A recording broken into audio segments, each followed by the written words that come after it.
Pagka ikaw ay may napangasawang hindi katalinuhan, and I'm trying to use a very polite language,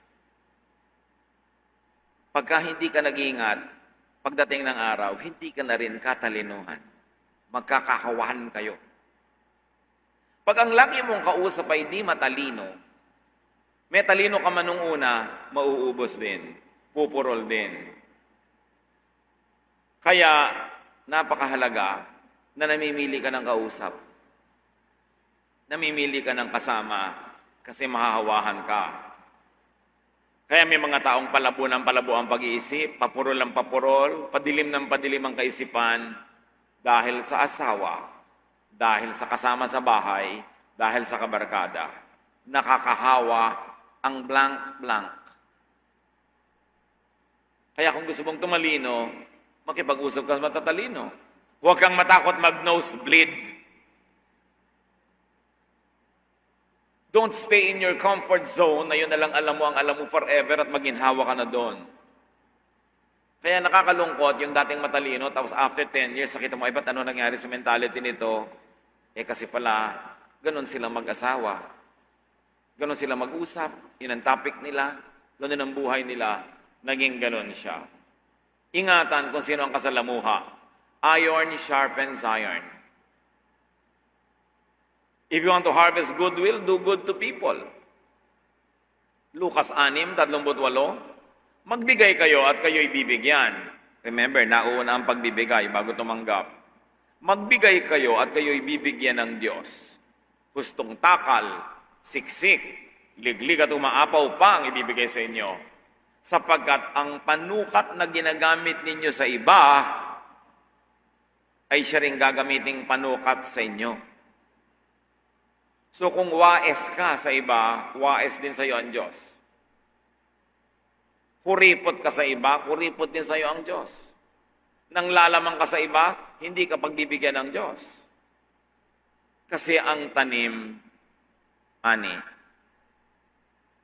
Hindi puro panghihingi, hindi puro tiway, hindi puro pagmamaang-maangan, paggastusan na.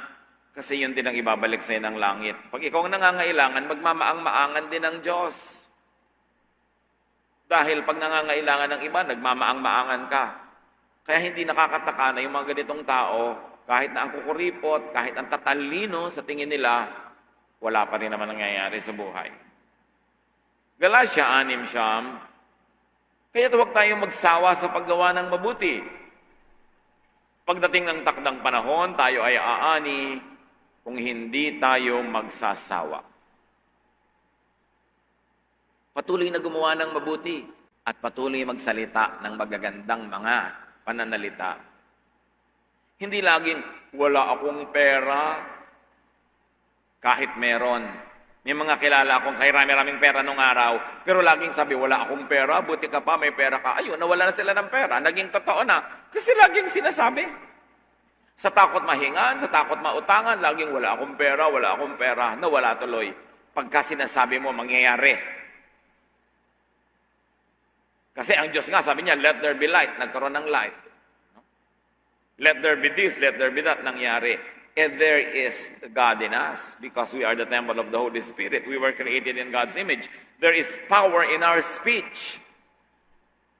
Kaya yung sabing mahirap ang buhay. O tingnan mo, mahirap nga buhay niya. Yun ang lagi niyang sinasabi. Mahirap ang buhay. Malungkot ang buhay. Kaya tayo dapat i-bless natin ang Pilipinas. Hindi lagi yung pangit ang sinasabi natin tungkol sa ating bansa. Yun lang tuloy, lagi nangyayari. You bless with your words. You bless others, you bless your nation, you bless yourself. Hindi yung ganito lang ako kaya nagigigano lang talaga. Hindi marunong magpasalamat sa Diyos. Ang ganda-ganda ng bahay. Pag sabi mo, ang ganda ng bahay nyo, di naman, maliit nga. Hindi sabihin mo, oo nga, nagagandahan din kami, praise God. Hindi naman yabang yun kasi totoo.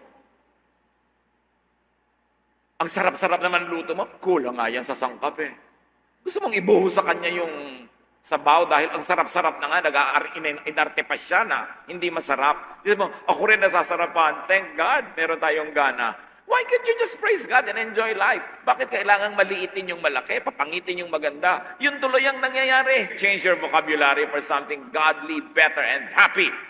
Totoo ba yun? Tama na yung reklamo. Ang dami-daming dapat ipagpasalamat. Kumusta ka? Malungkot. Kumain ba ka kaninang almusal? Oo. Pasalamat ka, may kinain ka. Ba't di mo sabihin, kumain ako, ba't malungkot? Laging negative. May mga tao kasi laging gusto kinakaawaan sila. Laging kino-comfort.